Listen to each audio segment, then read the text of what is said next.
And I have my own coaches I have my own coaches here as well too. So I'm learning from the very best to kind of give back to everyone here as well too. So real quick, because I'm on my phone, I can barely see the comments. So I'll see them, but I'll try to refer to our hosts. They're gonna help me out. But I see a bunch of 12th graders. So super, super awesome there. So first thing, I think the quick talk, I'll spend 5 minutes. I think that's kind of not what you guys want to know. You guys want to get your specific questions answered. I want you guys to leave this session with exactly what you guys want. So go ahead. I think so. I'm assuming majority 12th graders are here. Go ahead and drop your own personal questions. Once I finish my quick 5 minute spiel of this, we'll just go rapid fire. I'll try to get to as many people. One 10th grader. What's up, Ashley? And then we'll try to hit as many questions as possible too. Right. So quick thing, the college admissions process is actually quite simple. There's three main things as well, but I want to teach you guys something, a little trick I teach my students. I call it the CA3 formula, right? The CA3 formula. There's actually two C's in the CA3 formula. The first C is when you guys are right now, you guys are probably stressing out about school, about college, and all this fun stuff. But if you think about it, college is only the next 4 years, right? That's it. After that, you still kind of like, you're 22, you have another 80 years to live after that as well too. So people are stressing out so much about these next 4 years when you have so much to do afterwards, right? So what I tell all my students is don't worry too much about the college, right? Focus on the bigger goal. What is the bigger goal? For me, happiness, chase happiness. What do you really, really want to do in the future, right? So for that, a lot of people is their career. What do you want to do the rest of your life? Because you're gonna spend 4 years in college, but you're gonna spend like 50 years doing whatever it is you enjoy to do in the world, right? So focus more on career. So first, kind of identifying what careers you guys want to do. If you guys want to go ahead and just drop some careers that you guys are interested in. Again, you don't have to know. A lot of you guys, I think school or the world expects you guys to know, kind of like, hey, I have to know, I have to do this thing. You're only 17, right? There's a lot of people much older than you who have no clue what they want to do. I still have no clue what I want to do, right? I'm only 30. I'm not 30 yet. I'm almost 30, right? So I'm not sure exactly what I want to do yet because I still have like a lot of years left, but I have an idea of where I want to go. Once you establish your career, take a step backwards. The college part, right? With a lot of careers, right?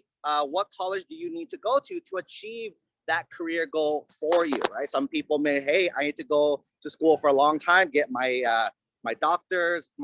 Some people, I get my master's. Some I gotta go to law school. Wherever that route is for you, so a lot of you guys will have a section of college. Then working backwards, once you establish what college you want to go to, that's when you can figure out, hey, what do I need to do and show the admissions reader that I have so I can get into that college? And it comes down to 3 A's, right? The first A is academics. The biggest thing they're looking for academics is not your GPA. I think that's the one thing school kind of tells you guys, focus so much on your GPA and all this fun stuff. Don't worry so much about GPA. The most important part is two things. One is the rigor of your classes. How many APs, honors, IBs, dual enrollment classes are you taking? You want to brag about those. The second thing is trends, right? So there's two trends you kind of want to do. The first trend is an upward trend, meaning let's say freshman year, for a lot of you guys, it might not be the best freshman year, right?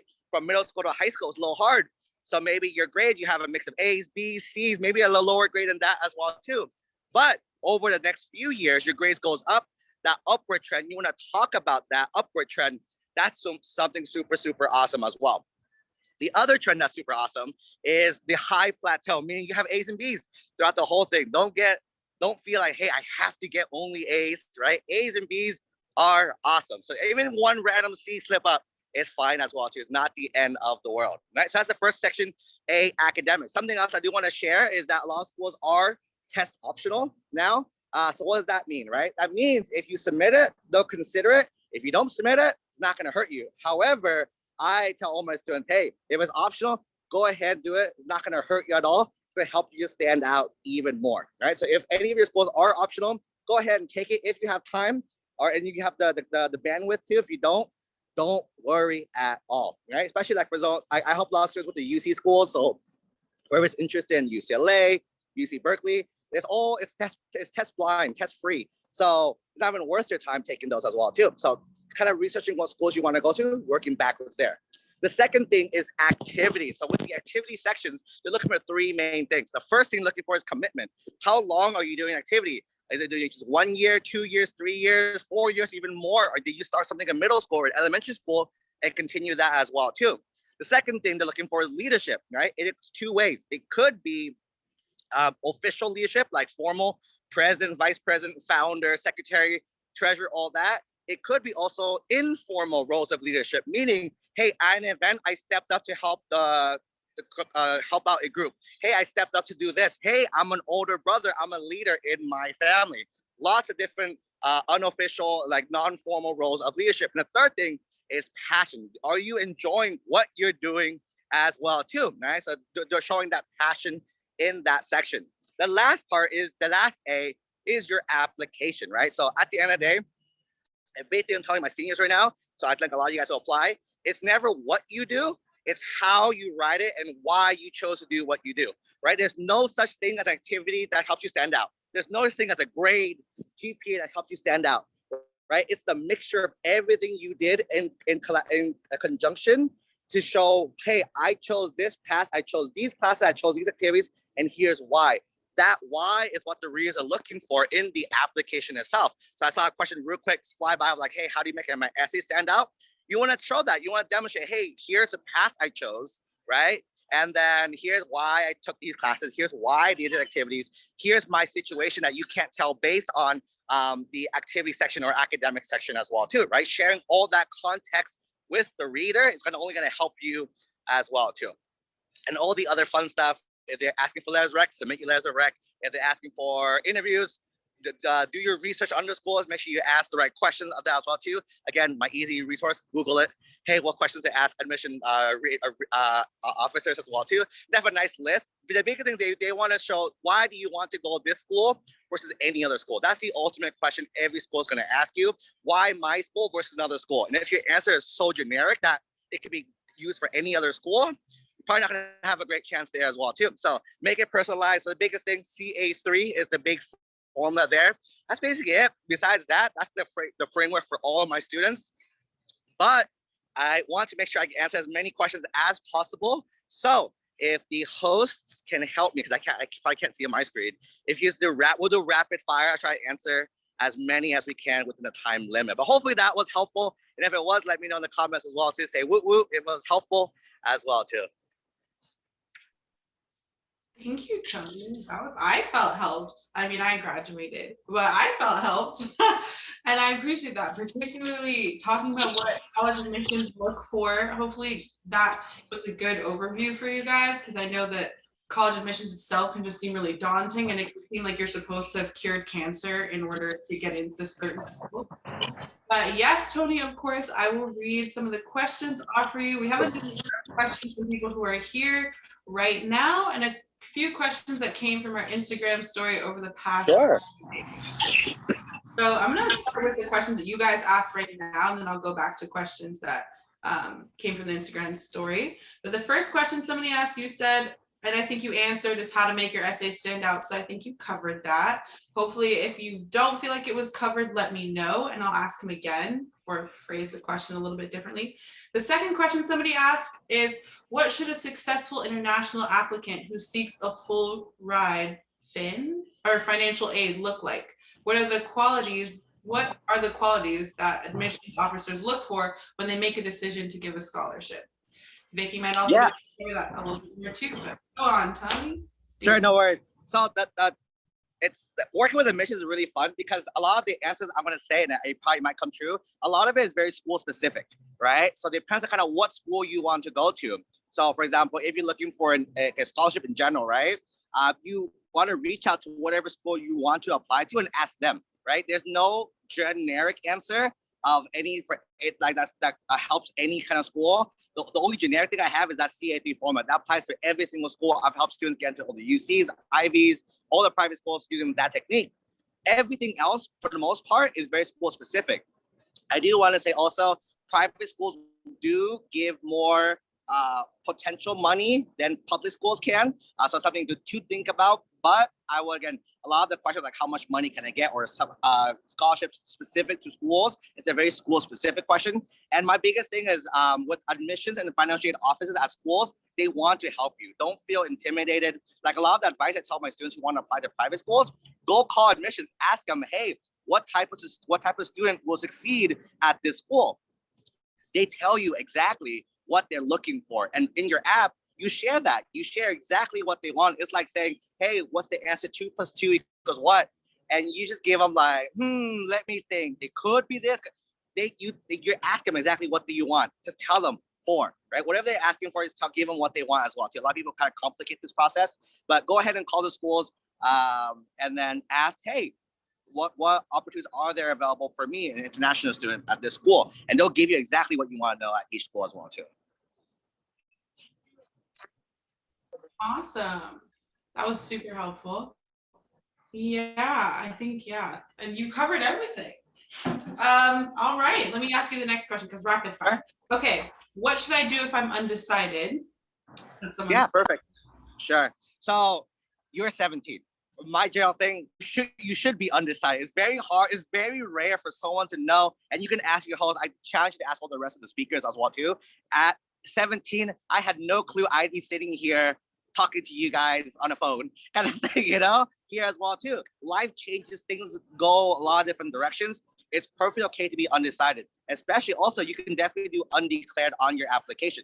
So a quick little thing on that. So if you pick undeclared, most schools compare you against the general pool of applicants. It's very rare when you say, hey, I'm going to be a math major, that they only compete against the math people. They don't do that. They compare you against the general college itself, where that major is housed under as well. So it's perfectly okay to be undeclared. The only major I have experienced that like is a little more specific is engineering. So if you are engineering, it's gonna be a little more competitive compared to all the other ones. But also if you do pick a major, be prepared to kind of show why, right? Like let's say you say, hey, I'm gonna apply as a history major, and on your app, all you do is take calculus 3, do this math competition. It doesn't align correctly, right? So what if you do pick a major, it has to be reflected in the application in some form. If not, put undeclared. I think half of my current students right now are putting undeclared on the application every single year that I have a worker because they don't know, right? It's perfectly okay. The point of college is to figure that out, right? So you don't have to know. Very few students do know, and very few students actually go. But something else that's crazy is that once you get into university and college, another question to ask all your college friends and adult friends, how many times do you switch your major? A lot of us switch many times as well too. So you come into a school thinking you do one thing, most people switch to something else anyways. So again, it's perfectly okay to be undecided. Go ahead and click undeclared. But if you do kind of feel like you want to do something, go ahead and mark that on your application as well too. Nice. Hopefully, yeah, they're saying awesome. Thank you. So you're definitely hitting the nail on the head. Thank you, everyone. We have a few questions. I know that there was some more about scholarships, but Vicky is going to be able to cover that a little bit more. There are some from my Instagram story, Insights Instagram story, that are more college admission specific. So somebody asked, what should I look for in a college, and how will I know a college is a good fit for me? Like based on your awesome. Yeah, great question. So in terms of college or what colleges is perfect, I am pretty much outside the normal. I think everything I've said so far is pretty much not normal compared to most people. So I love that. So the first thing I tell students, don't look at the major. It doesn't matter. Don't look at ranking. Who cares about ranking? The most important thing is location. Do you want to stay really close to home or go far away? Because no matter, like I'm from California, right? Let's say I don't want to be in the cold or I don't want to go on the East Coast. Even the Ivy Leagues, like for me, Ivy Leagues were crossed off my list because I don't even want to go to anywhere cold or snow or East Coast. So locations are the biggest factor for you. Once you narrow down that, I look at the other factors of like, hey, think about the school environment. Do you want a big school? You want a small school, right? Do you want public school, private school? Lots of other like those factors that are for you. Ultimately, it's your choice. I know a lot of parents say, hey, you should go here. I tell parents like, stay away kind of thing, right? Because at the end, as students, you're the ones going to the college, not your parents, not me too. That's why I never tell students what school. I was like, hey, do the research. I'll help you narrow down. Once you start creating lists, we can start narrowing it down. And I just ask questions. I'm like, hey, would you want to go there? Why do you want to go there as well too? So a lot of it, we're researching the school websites, gotta figure what they have, their clubs that they offer. Because don't look at major. Again, you're gonna probably switch. So the major doesn't matter as much as well. And the schools, and then another thing, the reason why I don't focus on majors is no matter what your career is, you can basically be any major you want, right? If you don't believe me, go ask a bunch of people who work right now, right? Right? Most people do follow it. No, a lot of people do follow it, but not everyone does, kind of thing. Like everyone does one major, but can work in something else too. Hopefully that helps answer the question. Did I miss any part of the question? Or I think you did. I think you covered it all. fantastic. Some of the other questions I've gotten, I think you've already covered. Does anybody else have any more questions? Yeah, last minute. I don't know. I have like 2 minutes left, right?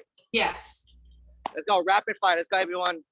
I'm pumped. I'm pumped. It's fun. I've been sitting in a room all day just learning. So super, super awesome.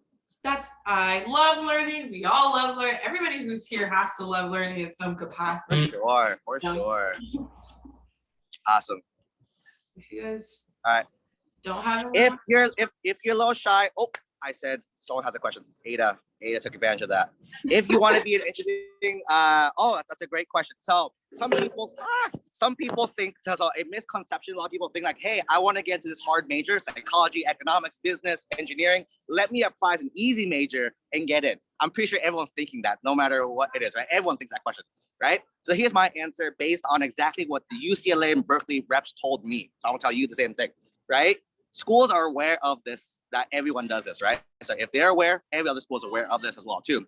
As years go on, they're purposely making it harder for you to switch colleges into the more competitive majors, into the more competitive fields as well too.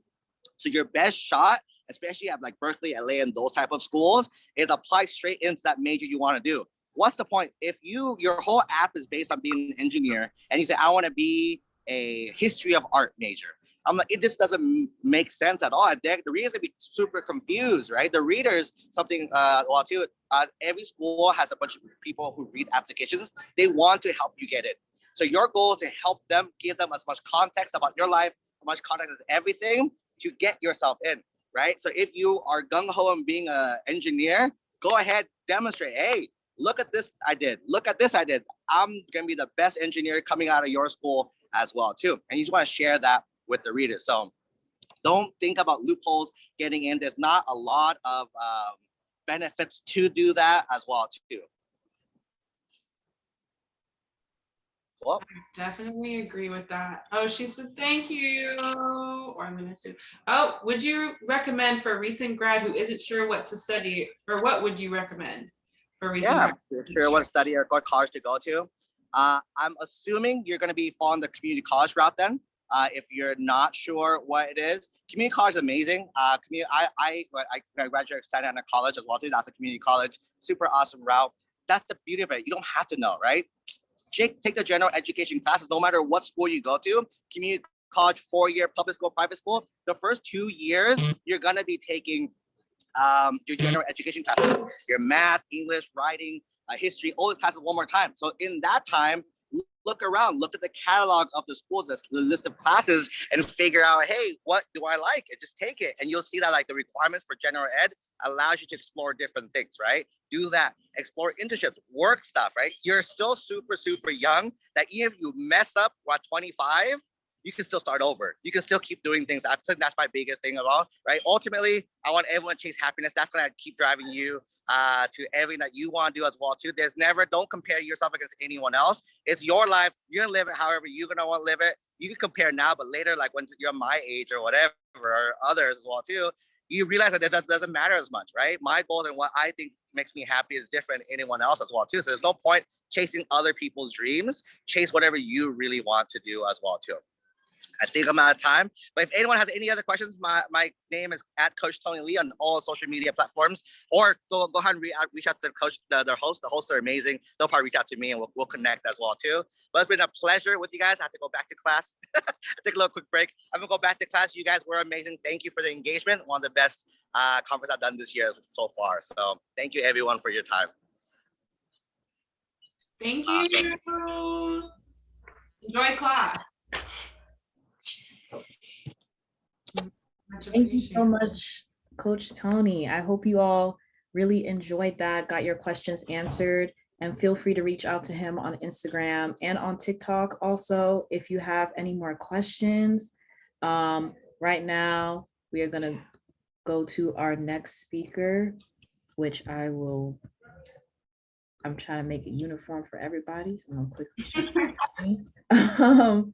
You can also catch Coach Tony, all of the speakers, links to their information on College for the Cultures social media, on Insight social media, on the website for the event itself on Eventbrite, on the online event page for once you've received your ticket. Like there's a bunch of places, even in the corner of this slide. So definitely there's a bunch of places. I highly encourage you to check out all of them because they all offer a lot of value. But yeah, go for it. But this next speaker, she's really amazing. This is Victoria Lamar, okay? She has won $3 million in scholarships, was featured on Fox News, and helped over 2,500 plus students win $11 million so far in scholarships with her company Securing Degrees. She is amazing. Her content's amazing. And Securing Degrees is really doing the work and making sure as many people as possible, many students as possible get access to scholarships and win them as well. So she is our scholarship expert and coach here. So she's also a college student while doing all this, you guys, so, which is crazy. That still blows my mind. So without further ado, spoil that there. Without further ado, I'm gonna let Victoria Lamar take it away. Thank you so much for being here. Of course. Thank you guys so much for having me. So my name is Victoria Lamar, and I'm so sorry. I just feel like kind of chill. My grandmother actually just passed away this weekend, so I did not want to miss this. I'm still here. I don't know if I'll be able to be here the whole gap because I have family coming in and out, but I definitely did want to still come and talk about briefly, some scholarships or everything that's going on. So just to start, and again, if you have any questions about scholarships, I'm going to probably talk a bit about myself for a few minutes, and then I'll just go into questions and we can just go from there. I'm also a very chill, transparent, just neutral person. So I would love for you guys to come off mute and ask your questions. You don't have to type in the chat. It can be any type of conversation. We can have a big conversation if you guys want it. But so my name is Victoria. I'm the youngest of 4 girls raised by a single parent household. I grew up in Atlanta, Georgia, predominantly African-American neighborhood, and my grandmother and mom pretty much raised us. So starting at a young age, I was doing a lot of activities. My mom always made sure we were in anything we found interest in. So fast forward to high school, because I was already doing that since the age of 6. In high school, I was putting myself in everything. I did varsity track. I was president of FCA. I did research at Emory. I did research at Morehouse School of Medicine. I worked at Six Flags. I mean, I just did everything. And because that's just what I knew, from a child. So going into senior year and then applying for scholarships wasn't too bad, because now you're in school, I'm playing sports, I'm doing research at Emory and stuff. And now I'm having to apply for scholarships in college. That ability to multitask had already been instilled in me from a very young age. So basically the start of senior year in August, I kept applying scholarships. I pretty much treated scholarships like homework. While everybody would be in class doing work, I would be in the back of class applying scholarships. Like, I don't even know if I really did work senior year. And that's not to say don't do work. That just shows you guys what my motivation was, because I knew I already had good grades. And I was applying to these schools, but in the back of my mind, it's like, I can apply to these schools and get accepted, but if I don't have the money, I'm not going.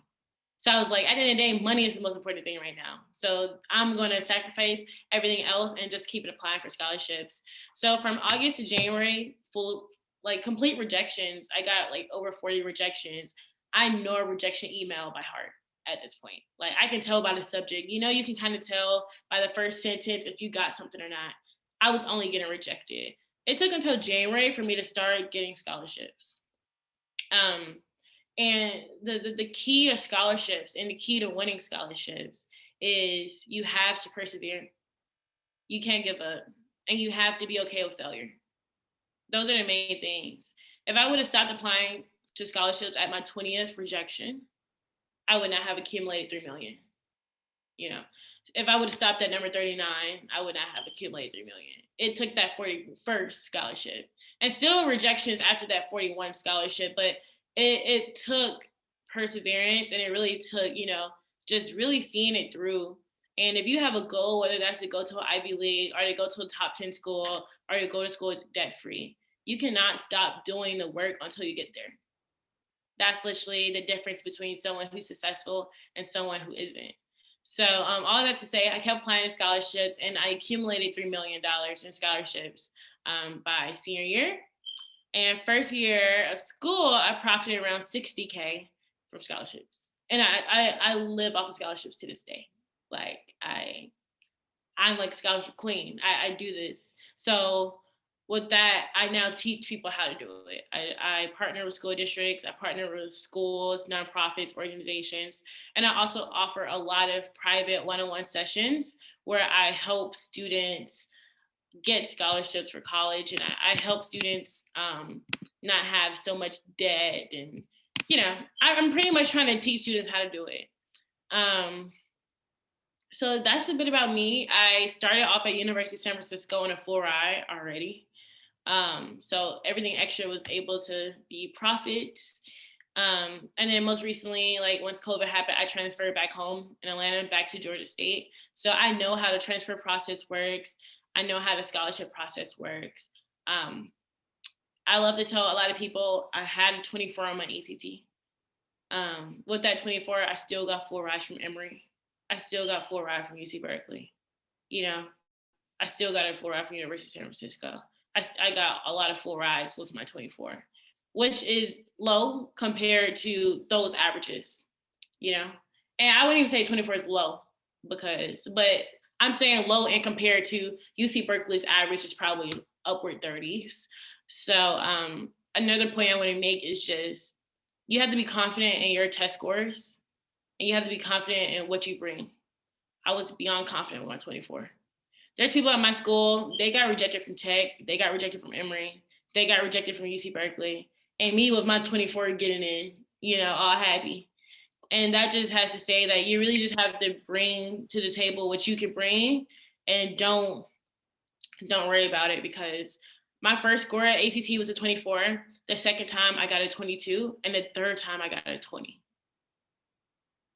My score kept going down each time I took it. So I just had to accept my score. And I just had to accept that everything else I was involved in would be able to tell a great story for me to be able to be successful in this whole scholarship process. So that's a bit about me. Again, I'm Victoria, graduated 2018, accumulated the $3 million in scholarships, and I now profit from scholarships, and I now want to teach you guys. So if you guys have any questions, feel free to come off of mute, and we can kind of just have like a dialogue type conversation. Thank you so much, Victoria, for sharing your story. Like, that inspired me. I'm about to go apply to scholarships after this, to be honest, after hearing you say that. But we did have a question in the chat. Somebody asked, like, what should an outstanding scholarship essay include? I think outstanding scholarship essay should just definitely include you answering the question. There's many essays. I see beautiful essays, and I just tell them, you're not getting the scholarship, right? And they might be like, why? And I'm like, because you didn't answer the question. Like, you didn't answer the question. I think a point for me is like, if it's saying describe a time in your life where you had to overcome an obstacle, I make sure in that essay I have at least a sentence that say, and this was a time where I overcame that obstacle. Like, you always want the reader to know that we answered the question. And number two, what makes an outstanding essay is someone knows what the topic is without being given the topic. So one way you can do this, if you're practicing on trying to have a good essay, kind of ask like a random person, like, hey, can you read this essay? They'll say, yeah, they'll read it. And then just say, what do you think I was trying to answer? Like, what do you get from that essay? And if it doesn't go back to what that topic is, then it's not an outstanding essay. So that's pretty much a trick to making sure you have a solid essay. Thank you so much, Victoria. That was an excellent answer. Does anyone else have a question? I actually have a question. Oh, actually, someone does have a question. Did you apply to more local scholarships? If so, how did you go about finding them? Good question.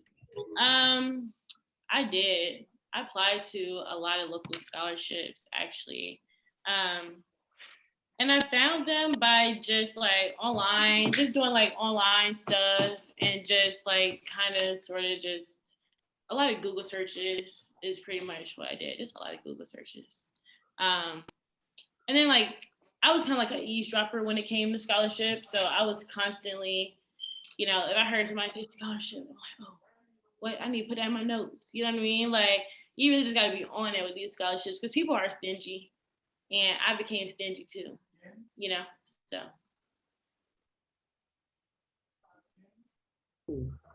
Thank you so much, Victoria. Someone else just wanted to clarify how much you accumulated in scholarships. 3 million. So, yeah.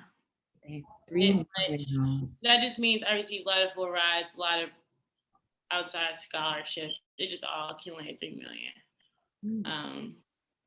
And someone asked, oh, you can sorry, free money. I know. I'm just saying, like, this is the only time you can have free money, really, by clicking submit. That's facts. Someone also asked if you should apply to multiple. Yeah, you should apply to everything. Anything you can find, you should apply for sure. There you go. And someone else has also asked, do you have any resources for DACA/undocumented students? Yeah, so bold.org actually has a lot of scholarships for DACA and undocumented students. And also, I'm actually working on my own database that's going to have scholarship resources for everybody. You'll kind of make a profile, and not only will we give you scholarships, but we'll also have resources and actually help you apply all the way up to pressing submit. So if there's none out there now, there's none on the top of my head that I can give you, which is unfortunate. But hopefully in the next year, I'll make sure I have that on my own site. Nice. Someone else asks, Yana asks, so the scholarships go to you, do they go to you directly or straight to the school you're attending? So I already have full rides from the schools I was going to, which is very important. You want to go to the school that gives you the most money, right? A school that gives you the most money, that means anything extra is profit. So the full ride was already from the school, so everything else pretty much came back to me. But if I chose not to go to a school, like for example, I didn't go to Emory, so like their money I can't get because I didn't choose to go to Emory. But like outside scholarships and stuff, that still came directly to me. Nice. Someone else, Bryce asks, did you receive more money from schools or private scholarships? Definitely more money from schools. Yeah, because that's like 70,000 a year. Like my University of San Francisco around 70,000 a year. So I pretty much received 70,000 a year from San Francisco. So definitely the schools, which is why rule number one to anything is milking out all the money you can from your school. I actually have a service on my website called Financial Aid Appeals. So I appeal people's financial aid packages. Oh, wow. So I write letters to universities saying, I need my student to get more money. And our success rate with that is around 93%. So I get my clients more money by literally just writing a letter to the school. So that's rule number one. And then rule number two is, applying for those scholarships, but definitely more money from the school. And I see these questions. You have to read each one. Where should I look for these scholarships? I started off with Google. So just searching very specific, like scholarships for African-American women studying business, scholarships for African-American women studying math, or scholarships for students of color studying science. Like you want to be very specific with your scholarship searches. I also do have a service where I have scholarship identifier packages. So I have a database that I'm working on that has over 2,000 scholarships that we can pretty handpick different qualifications that match you. So I have that as well, but the free route would definitely be Google. You just have to have the patience to go through each link. I think a lot of people don't give it the time it deserves, but if you realize that by just taking some time to find some scholarships, you can really be like balling up scholarships. Question from our Instagram story. Do you have to reapply to FAFSA after you're in college? Yeah, you reapply to FAFSA every year. October 1st is the day, or maybe September 1st. I think it's October 1st. I don't know. One of those dates. But yeah, okay, October 1st, you reapply to FAFSA every single year because your financials might change. Is it ever too late to start applying for scholarships? No. I work with grad students. You can apply for scholarships anytime, including your senior year. How do you recommend going about negotiation for scholarship money from schools? I pretty much have a template that I write for my clients. That's basically just saying like, hey, I can't afford this because of X, Y, and Z. And I kind of go into telling a story about the student, like maybe what they're involved with on campus or what their grades look like, what they're studying, some aspirations that they have. And I pretty much just come up with a letter. Really, everything is all about telling a story. You know, everything is about telling a story. So I just pretty much try to tell a story to the financial aid office. In your opinion, who gives the most money? Like like in what way? Or like, are you saying like the schools give the most money? Celeste. Oh yeah. In my opinion, when it comes to Black and Brown students, it's going to be your PWIs. So those are predominantly white institutions. They're going to give you the most money. If you are a merit student and you might have highest GPA and test scores, then you can get money from HBCU. But if you're mediocre, and mediocre is not a bad thing, but if you're just average student, then you might not get the most money from HBCUs. But there's also like abundance of HBCU money. Like I have a lot of college students I work with who go to HBCUs. I get them a lot of money, and they don't even have to be the top student. It's just a lot of money poured at Black students right now.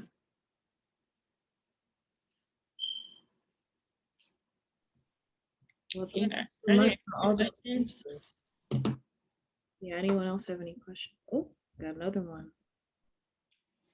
Which HBCUs? I think pretty much all. Like, you know, probably the top 10 will probably have more of a budget. Like you see certain schools always getting money, like Howard, Spelman, Morehouse. So they might have more money in their budgets.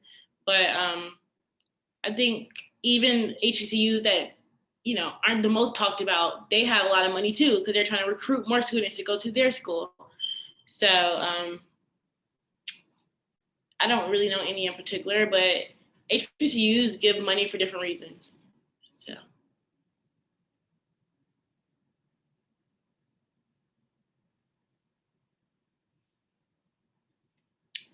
Yeah, you can definitely personally contact me. I'll put in my information here and my website and everything, but you can definitely feel free to email me or call me.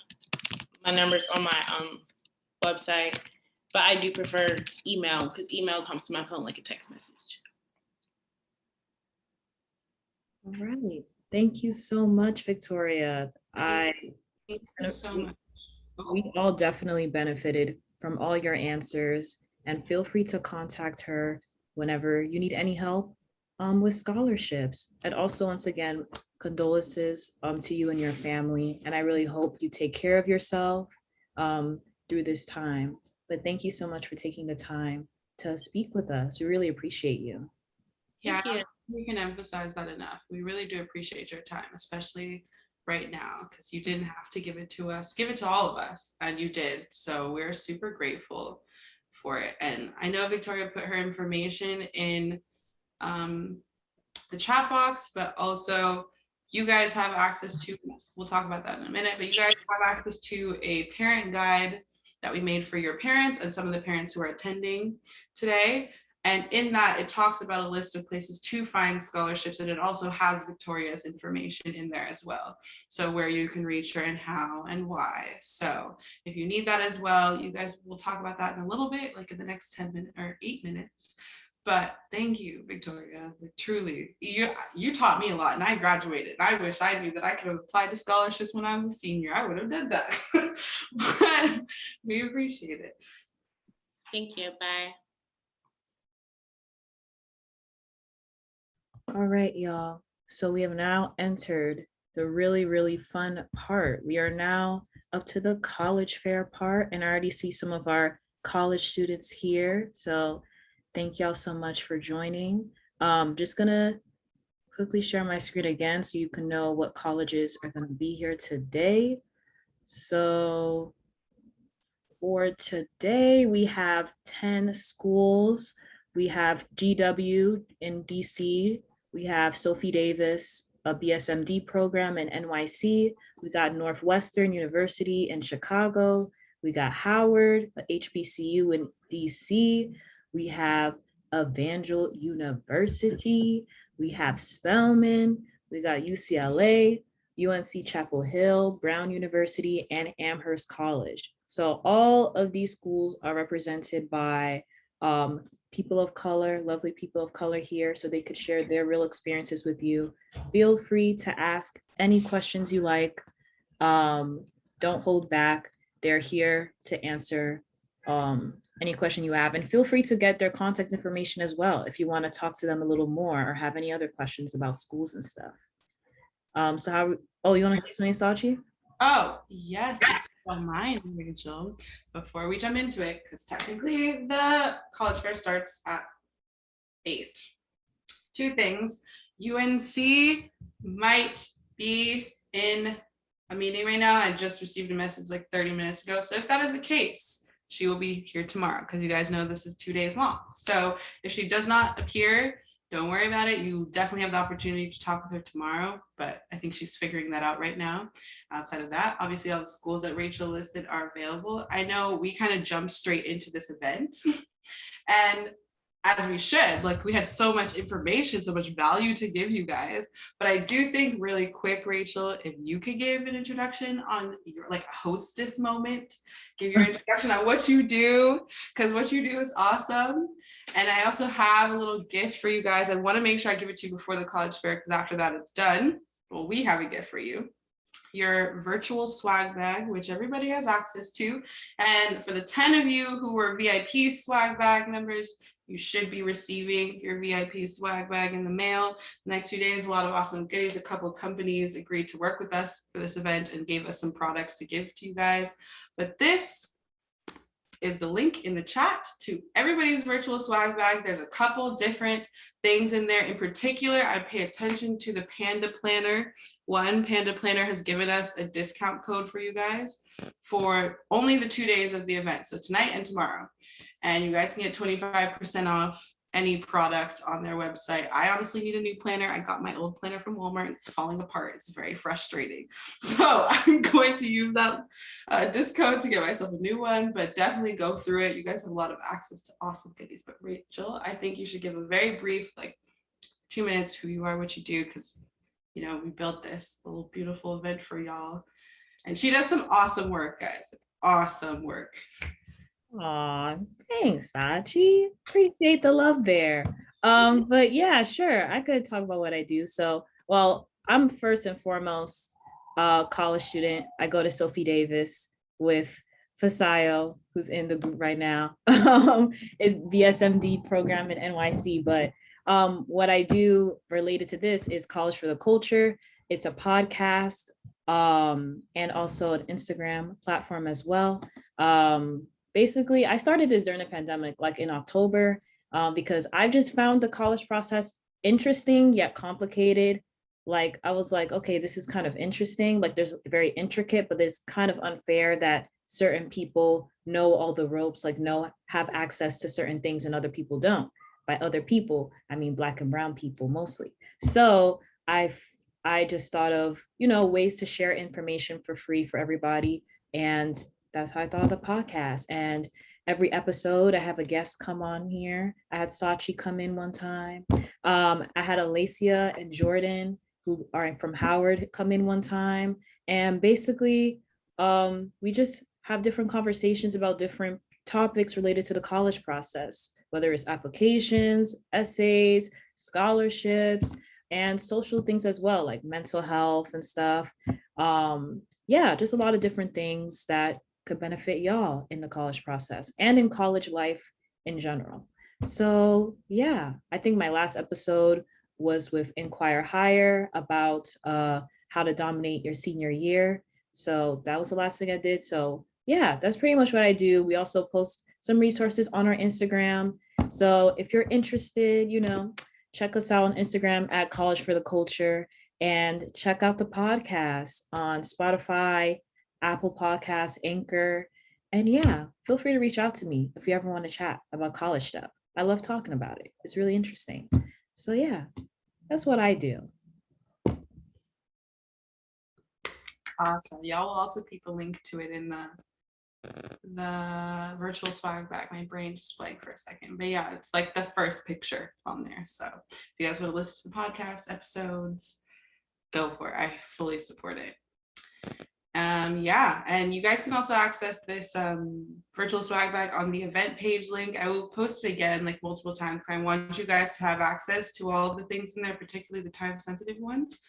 But yeah, with that, we can hop into the college fair. And also, just like Rachel said, if you guys ever want to talk, she focuses on college, the process. Insight obviously focuses a little bit more on education, like our whole goals are education focused. And I'll talk a little bit more about that tomorrow during our 10-minute switch. But yeah, I'm definitely always here to talk about SAT, ACT, college exams, MCAT exams, nursing exams, law school exams, any exams, any school related thing. Hit my line, hit Insight's line really, but we will help you for sure.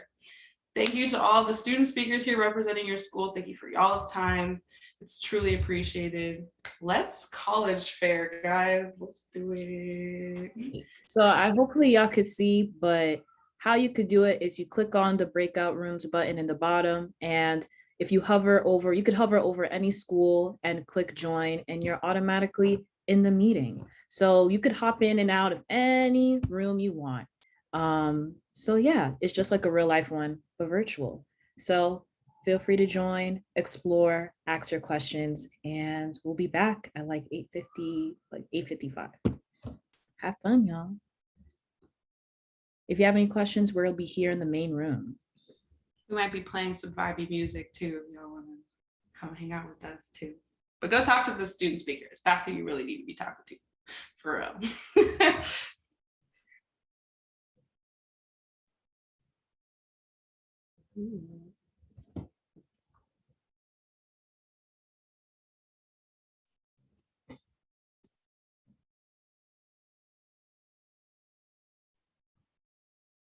Bye, guys.